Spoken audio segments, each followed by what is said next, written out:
আজকের ডেটের ম্যাক্সিমাম কোম্পানির অ্যান্ড্রয়েড সেটগুলোতেই কিন্তু সিস্টেম নেভিগেশন অপশানটা কিন্তু দেওয়া আছে, কিন্তু আমরা অনেকেই বিষয়টা না জানার ফলে ইউজ করি না, আবার অনেকে ইউজ করি কিন্তু একটু ভয় পাই, কারণ অনেক অপশান খুঁজে পাই না এই সিস্টেম কার্যকারী করার পর। তো ডিটেলসে শিখবো এবং আপনি গুরুত্ব দিয়ে যদি সিস্টেম নেভিগেশন সিস্টেমটা শিখে নিতে পারেন, আপনার কিন্তু অবশ্যই ভালো লাগবে, আপনার ফোনের লুকটাই চেঞ্জ হবে। তো হাই ফ্রেন্ডস, আমি সৌমেন নতুনের ডাকে আপনাকে স্বাগত। এই ধরনের ইন্টারেস্টিং ইউজফুল এবং সেটিংগুলো শেখার জন্য অবশ্যই চ্যানেলটি সাবস্ক্রাইব করে বেল আইকন অল নোটিফিকেশনটি অন করে রাখুন। আর আপনি যদি আমার পুরানো সাবস্ক্রাইবার হন, আপনাকে জানাই অসংখ্য ধন্যবাদ এইভাবে পাশে থাকার জন্য। তো চলুন শুরু করি এবং দেখে নিই। এখানে দেখুন দুটো ফোন রয়েছে, কিন্তু একটু পার্থক্য রয়েছে আপনি যদি ভালোভাবে দেখেন। আর সেই পার্থক্যটা কি? এখানে দেখুন, এখানে তিনটে বাটন রয়েছে, যেটা এখানে কিন্তু নেই। এখানে যে তিনটের কাজ কি, প্রথমটা হচ্ছে হোম বাটন, সেটা আমরা সবাই জানি। এটা ব্যাক বাটন, সেটাও জানি। এবং এই যে তিনটে দাগ রয়েছে, এর ওপরটায় যখন আমরা ক্লিক করি তখন রিসেন্ট যে অ্যাপগুলো আমরা ব্যবহার করেছি সেইগুলো দেখতে পাই, তাই তো? কিন্তু এখানে সেই অপশান তিনটে কিন্তু নেই। তাহলে এখানে আমরা কিভাবে কাজ করব? একই রকমভাবে কিন্তু কাজ করা যায়, কিন্তু সুবিধা হচ্ছে কি, এই যে স্পেসটা এখানে দখল করে রয়েছে, সেই স্পেসটা কিন্তু এখানে দখল করে নেই। প্রত্যেকটা জায়গা আপনি আপনার মতো করে ইউজ করতে পারবেন। এবারে এই একই কাজ এখানে করতে পারবেন। এখানে মাঝখানে আপনি যদি একটু চেপে এরকমভাবে তুলে দেন, তাহলে কিন্তু আর রিসেন্ট যে অ্যাপগুলো রয়েছে সেগুলো আপনি দেখতে পাবেন। প্রয়োজনে এগুলোকে সব ডিলিটও করতে পারবেন, যেমনটি এখানে এসে আপনি এখানে ক্লিয়ার অল করে সব ডিলিট করে দেন। তারপরে কি, এখানে আপনি যদি নিচের যে লাইট কম বাড়ানো ইত্যাদি ইত্যাদি করতে পারেন, অর্থাৎ এই সাইডে এসে যেরকমভাবে করা যায় একইভাবে করা যাবে। এবং আপনি যদি ব্যাগে আসতে চান, তাহলে এখান থেকে ক্লিক করলে ব্যাগে চলে আসবে। দুটোই সিস্টেম এক, কিন্তু একটাই পার্থক্য, এখানে এটা আছে আর এখানে এটা নেই।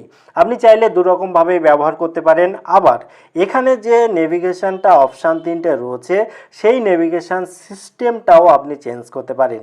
এবং সেগুলো করার জন্য চলুন ডাইরেক্ট জায়গায় যাই, কোথায় গিয়ে সেটা পাওয়া যাবে, তারপরে আমরা বাকিটা শিখব। তো দেখুন, এখানে যে আর সেটিংটা রয়েছে, সেই সেটিং অপশানে চলে যাবেন। এবার আপনি আপনার ফোনের সেটিং অপশানে চলে গেলে একটু স্ক্রল করে দেখতে পাবেন এখানে সিস্টেম নেভিগেশন বলে অপশান রয়েছে। এবার এই যে সিম্বলটা, এটা বিভিন্ন ফোনে বিভিন্ন রকম থাকতে পারে। এখানে দেখুন সিস্টেম নেভিগেশন একটু আলাদা রকম দেখতে রয়েছে। মোট কথা প্রত্যেকটা ফোনে কিন্তু সিস্টেম নেভিগেশনটা থাকে সাধারণত।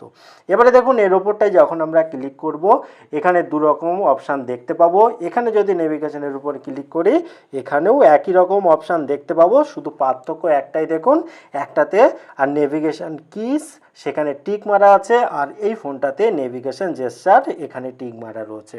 তার পার্থক্য কি আপনারা দেখতে পেলেন, যে একটাতে এই নিচের যে কিগুলো সেগুলো রয়েছে আর এটাতে নেই। এটা হলো পার্থক্য। তাহলে আপনি যদি চান যে এই নিচের অপশানগুলো রাখবেন, সেক্ষেত্রে নেভিগেশন কিটা রাখবেন, অর্থাৎ এখানে টিক দেবেন। আর যদি না চান, সেক্ষেত্রে সেকেন্ডটায় টিক দিলে কিন্তু হয়ে যাবে। এবং আপনি যখন সেকেন্ডটায় টিক দেবেন, অর্থাৎ এখানে যখন অপশানটা থাকবে না, তখন কিভাবে আপনি ব্যবহার করবেন তার জন্য এখানে কিন্তু অপশান দেওয়া রয়েছে। যেমন শর্টকাট সেন্টার কিভাবে আনতে হবে, অর্থাৎ এই দিকটায় আর ক্লিক করলে এরকমভাবে উপরের দিকে তুললে শর্টকাট চলে যাবে। হোম স্ক্রিনে আনার জন্য মাঝখানে তুলতে হবে, এটা হচ্ছে ব্যাগে, সেগুলো একটু শিখে নিতে হবে। এবারে ওটা তো গেল। এবারে দেখুন সিস্টেম যে কি, সেই জায়গাতেও কিন্তু একটু পার্থক্য রয়েছে। এখানে যখন নেভিগেশন কি করে দিলাম, তখন দেখুন নিচে এখানে কিন্তু একই রকম চলে আসলো, তাই তো? এবারে দেখুন পার্থক্যটা কিভাবে করব। এখানে দেখুন order and style of navigation kiss, এর উপরটায় যখন আপনি ক্লিক করবেন, ক্লিক করলে দেখুন এখানে আবার 3-4 রকমের অপশান কিন্তু চোখে পড়ছে। অর্থাৎ এখানে দেখুন এটা ব্যাক বাটন, হোম বাটন, এখানে রিসেন্ট অ্যাপগুলো দেখতে পাওয়া যায়। এবার এই সিম্বলটা যদি আপনি চেঞ্জ করতে চান, তাহলে হয়তো এখানে করে দিলেন, তাহলে দেখুন এই সিম্বলটা কিন্তু চেঞ্জ হয়ে গেল, একটু আলাদা হলো না? এবার সবাই ব্যবহার করছে এরকম, আপনি চাইলে কিন্তু এরকম ব্যবহার করতে পারেন। তাহলে সবাই বলবে কিভাবে আপনি করলেন। তো আপনি চাইলে এটা আবার চেঞ্জ করতে পারেন। এখানে দেখুন তীর অপশান রয়েছে, আপনি চাইলে এখানে তীর দিয়ে ব্যাগে আসার অপশান করতে পারেন। ব্যাক যেটা আছে সেটা থাকলো, মাঝখানেরটাও অন্যরকম একটা গোল টাইপের করতে পারেন। এই হচ্ছে মোটামুটি নেভিগেশন সিস্টেম নেভিগেশনের কাজ, ছোট্ট কাজ কিন্তু অনেক ক্ষেত্রে সৌন্দর্যায়নে বা আপনি যদি চান তাহলে ব্যবহার করতে পারেন। তবে হ্যাঁ, অবশ্যই মাথায় রাখবেন, আপনি যদি এই নেভিগেশনটা যা হোক করে একটা অন করে ফেললেন, অন করে ফেলে যদি ব্যাগে চলে আসেন, অনেক সময় হয়তো আর বুঝতে পারছেন না, অনেকের হয় না।